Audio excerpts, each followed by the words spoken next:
శ్రీశైల్ గారు ప్రధానంగా ఎట్లా అర్థం చేసుకోవాల్సిన అవసరం ఉంది? 44సారి రేవంత్ రెడ్డి మళ్ళా ఢిల్లీకి పోయిండు. కానీ అందరు ఎదురు చూసేది ఏంటంటే రాహుల్ గాంధీతో ఫోటోనే. అదేంది ప్రెస్టీజ్ ఇష్యూగా అయిపోయింది. అండ్ మంత్రివర్గ విస్తరణకు సంబంధించి మళ్ళీ ఒక చర్చ తెర మీదకు తీసుకొస్తున్నారు. అంటే వాళ్ళ అనుకూల మీడియాలో అయితే ఏ క్షణమైనా జరిగే అవకాశం అనేస్తున్నారు. ఏ క్షణమైనా జరుగుతుందట. 6 మందికి ఇచ్చేది ఉంటే మరి ఇప్పుడు 4కి సంబంధించే క్లారిటీ అన్నారు. రేవంత్ రెడ్డి చెప్పిన పేర్లన్నీ కూడా యాక్సెప్ట్ చేయలేదు, ఆయన వద్దన్న వాళ్ళ పేర్లు చెప్పిందనే విషయం కూడా చర్చ జరుగుతుంది. సో ఓవరాల్గా ఎట్లా అర్థం చేసుకోవాల్సిన అవసరం కనిపిస్తున్నది?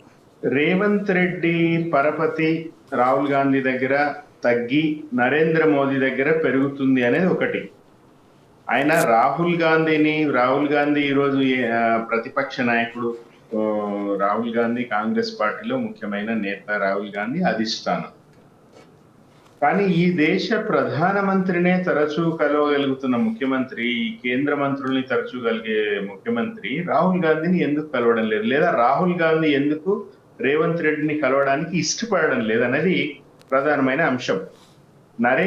మీరు చూడండి, తెలంగాణ రాష్ట్రంలో జరుగుతున్న పరిణామాలు, తెలంగాణ ప్రజలు పడుతున్న గోసలు, రైతులకు సంబంధించి ఈరోజు అకాల వర్షాలకి ఈ తర్వాత ఇప్పుడు మొత్తం పంటంతా నానిపోయి వేలుగా బస్తాలు ఎక్కడికక్కడ ఉంటే కొనే దిక్కులు ఒక్క బీజేపీ నాయకుడు కూడా మాట్లాడడం లేదు. మొన్న కేటీఆర్ గారు ఆరోపించినట్టుగా రేవంత్ రెడ్డి మీద అమృత్ స్కామ్ దగ్గర నుంచి ఎన్నో స్కామ్లు ఉన్నా కూడా ఇద్దరు బీజేపీ కేంద్ర మంత్రులు కానీ 8 మంది తెలంగాణ ఎంపీలు కానీ ఏ ఒక్క రోజు కూడా మాట్లాడడం లేదు కాంగ్రెస్ ప్రభుత్వం మీద. సో రేవంత్ రెడ్డికి నరేంద్ర మోడీకి లేదు, రేవంత్ రెడ్డికి బీజేపీ పార్టీకి ఒక అవగాహన కుదిరింది. రాబోయే రోజు ఎప్పుడైనా కూడా రేవంత్ రెడ్డి మా నాయకుడే, రేవంత్ రెడ్డి బీజేపీ తరఫున ముఖ్యమంత్రి. మన బీహార్ లో నితీష్ కుమార్ ఒక రోజు ముఖ్యమంత్రిగా రిజైన్ చేసి తెల్లారి బీజేపీ ముఖ్యమంత్రిగా ప్రమాణం స్వీకారం చేసే పరిస్థితులు తెలంగాణలో ఉన్నాయా అనేది ఒక అంశం. అయితే నాకు నిజంగా ఆశ్చర్యం వేసేది ఏంటంటే, ఇంత జరుగుతున్నా కూడా రాహుల్ గాంధీ ఎందుకు చీమగుట్టనట్టు ఉంటున్నాడు, ఎందుకు ఒక్క మాట మాట్లాడడం లేదు? మిల్లా మ్యాగీ అంత తీవ్రమైన ఆరోపణలు చేసి ఇంగ్లాండ్ పోయే సన్ పత్రికకి ఇంటర్వ్యూ ఇస్తే రాహుల్ గాంధీ గాని, సోనియా గాంధీ గాని, ప్రియాంక గాంధీ గాని ఎందుకు మాట్లాడడం లేదు? కనీసం స్పందించలేదు. దేశం పరుగు పోయే వ్యవహారం అది. ఎగ్జాక్ట్లీ. సో ఇంత జరుగుతున్నా కూడా ఎందుకు దే ఆర్ టైట్ లిప్డ్, ఎందుకు నోరు తెరవడం లేదు వాళ్ళు? అంటే రాహుల్ గాంధీకి ఈ రోజు రేవంత్ రెడ్డి మీద పీకల్లోతు కోపం ఉన్నదా, లేదా భయం ఉన్నదా రాహుల్ గాంధీకి? ఇది చాలా ముఖ్యమైన ప్రశ్న. సరే, రేవంత్ రెడ్డికి అపాయింట్మెంట్ ఇవ్వడం లేదు, రేవంత్ రెడ్డికి రాహుల్ గాంధీ గ్యాప్ పెరిగింది, వాళ్ళ అనుకూల మీడియా దాన్ని కవరప్ చేయడానికి కథనాలు వండి వారుస్తుంది, అదంతా ఒక అంశం. అయితే నిజంగా వాళ్ళ మధ్య గ్యాప్ ఉంటే, నిజంగా రాహుల్ గాంధీకి రేవంత్ రెడ్డి పట్ల కోపం ఉంటే ఆ కోపాన్ని ప్రదర్శించాలి కదా, పిలిచి మాట్లాడాలి కదా, పిలిచి తిట్టాలి కదా. ఎందుకు దేశం పరువు ఇట్లా తీస్తున్నావు నువ్వు, ఎందుకు అడవయ్యే బ్రిటన్ లో సన్ మ్యాగజైన్ కి ఇస్తే మనం అంతా ఏం కావాలి అని కనీసం సోనియా గాంధీ, ప్రియాంక గాంధీ మహిళలుగా వాళ్ళైనా మాట్లాడాలి కదా. ఇది జరగడం లేదంటే వాళ్ళకు వాళ్ళ పార్టీ మనుగడ కంటే, వాళ్ళ తెలంగాణలో వాళ్ళ ప్రభుత్వ మనుగడ కంటే వాళ్ళకి రేవంత్ రెడ్డి ద్వారా అందే డబ్బు మూటలే ప్రధానమా, లేదా రాహుల్ గాంధీ అపాయింట్మెంట్ ఇవ్వకుండా అలిగి కూర్చుంటే అదేమన్నా సంకేతమా రేవంత్ రెడ్డికి, ఇస్తున్న డబ్బులు సరిపోవు, నువ్వు ఇంకా నాకు డబ్బులు పంపు, నువ్వేమన్నా చేసుకొని చెప్తున్నాడా అనేది ప్రధానమైన ప్రశ్న.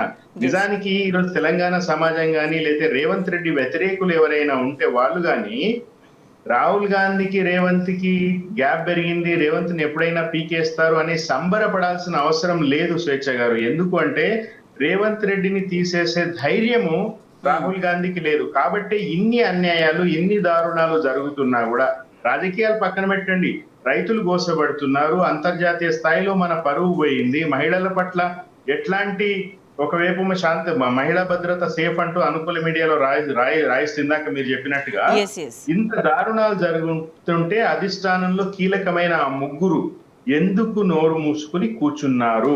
భరత్ గారు, ఎట్లా చూడాల్సిన అవసరం కనిపిస్తుంది? ఇప్పటి వరకు చర్చించినాం. అంటే ఎటువంటి స్ట్రాటజిక్ గా రేవంత్ రెడ్డి వెళ్తున్నాడు, రేవంత్ రెడ్డి పరిస్థితి ఏంటి? సో బీజేపీతో ఫ్రెండ్షిప్ కానీ, మరి రాహుల్ గాంధీ స్ట్రాటజిక్గా దూరం పెడుతున్నారా, లేకపోతే ఇంకా డబ్బులు కావాలని ఇండికేషన్ ఇస్తున్నారా, ఏం చేస్తున్నారు?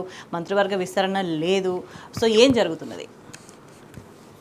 మొదటి నుంచి తెలంగాణ ప్రజలకి, తరువాత ఉమ్మడి రాష్ట్రం ఉన్నప్పుడు ఉమ్మడి రాష్ట్ర ప్రజలు కూడా ఒక విషయం మీద చాలా స్పష్టతతోని ఉన్న సందర్భము, తర్వాత దానికి చెప్పు తీసుకొని కొట్టినట్టుగా సమాధానాలు ఇదివరకు జరిగినాయి.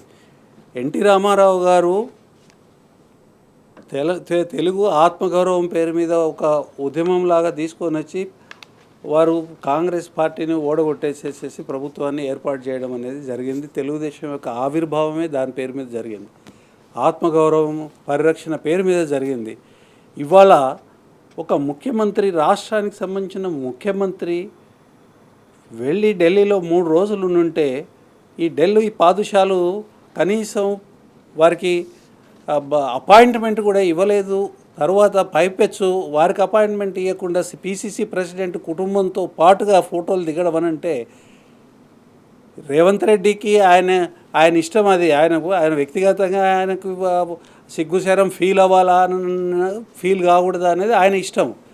కానీ ఈ తెలంగాణ రాష్ట్రానికి, తెలంగాణ రాష్ట్ర ప్రజలకి అవమానం జరుగుతుందనేది ఒకటి, అది ఆ సోయి ఉంటే బాగుంటుంది.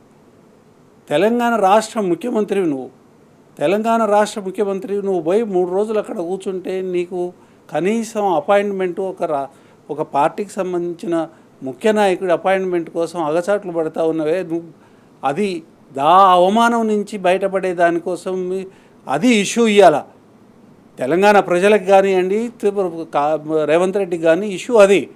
ఆ ఇష్యూలో నువ్వు అవమాన పాలయ్యి తర్వాత ఇందులో నుంచి ఎట్లా బయటకు రావాలి, దీంట్లో ఇది ప్రజలు బాగా విస్తృతంగా దీన్ని చర్చ చేయకుండా ఎలా ఉంచాలి అనే ఆలోచనలే తప్ప, ఆ ఆలోచనలతోనే కదా ఇవాళ మీరు కేటీఆర్ గారి మీద ఈ నోటీస్ పంపించింది ఇవాళ. లేకపోతే దాదాపుగా 6 నెలలు అయిపోయింది. జనవరి నెల 5 నెలలు కంప్లీట్ అయింది.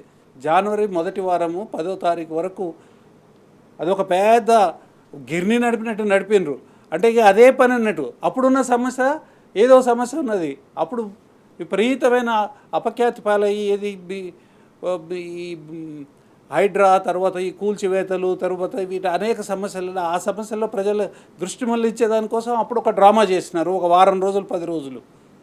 మళ్ళీ ఇప్పుడు ఈ పరిస్థితి ఉంది కాబట్టి ఇప్పుడు ఈ డ్రామా మళ్ళీ పైకి ఈ తెర మీదకి తీసుకొని వస్తూ ఉన్నారు.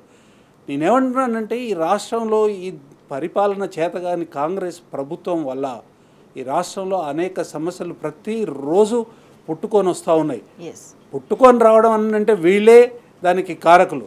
దాంట్లో నుంచి ప్రజల యొక్క దృష్టి మళ్లించే కార్యక్రమం, ఆ దృష్టి మళ్లించే కార్యక్రమం ఎందుకు ఇవాళ అందాల పోటీలు పెట్టినారు. ఆ అందాల పోటీలు పెట్టి అబాస్ పాలు చేసినారు, రాష్ట్రాన్ని అబాస్ పాలు చేసినారు, రాష్ట్రం యొక్క ప్రతిష్టను తీవ్రంగా నాశనం చేసినారు. ఒక ఇండియాలో ఉన్న మిగతా అన్ని స్టేట్స్ ముందట కానివ్వండి, ప్రపంచం ముందు కానివ్వండి, ఇవాళ తెలంగాణ పరువు తీసిన కార్యక్రమం మనకు కనిపిస్తూనే ఉంది.